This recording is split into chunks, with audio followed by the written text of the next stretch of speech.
Thanks to my friends over at Universal Peacock, I got screeners for the Continental from the world of John Wick. So this is a prequel to John Wick in ways.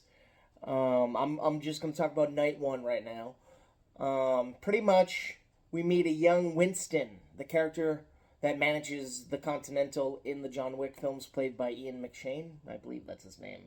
Hopefully I didn't butcher it. Well, he's living a life over in the UK, kind of scamming people.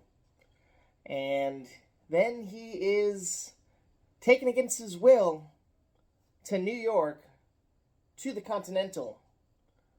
And the new manager there, not the new manager, the manager there, he's new to us because we haven't seen him before, played by Mel Gibson, says that Winston's brother stole something. And if Winston and his brother want to live and not get killed by Mel Gibson and the hitmen from the Continental, he has to find his brother and get that item back to the Continental. So Winston goes on a quest to find his brother.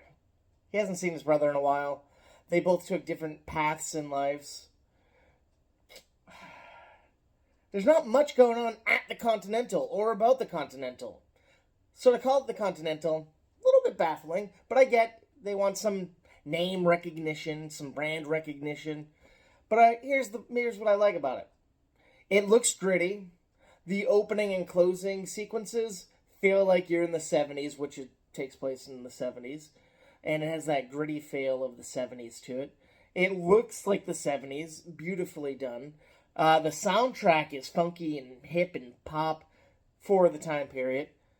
The action, it's alright. You can tell they're trying to do John Wick on a TV budget. Cinematically, the camera work looks sexy. It looks pretty dang good. The acting is alright. I don't really know these actors besides Mel Gibson, of course.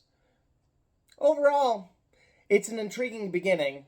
Where they leave off and where it's going next into night 2, which comes out next Friday. Tonight, night 1 comes out on Peacock. And next Friday and the following Friday will be nights 2 and 3. And I'll review those a little earlier. Overall, it's okay. Nothing spectacular. Nothing terrible. A little long. About an hour and a half. Hour 40.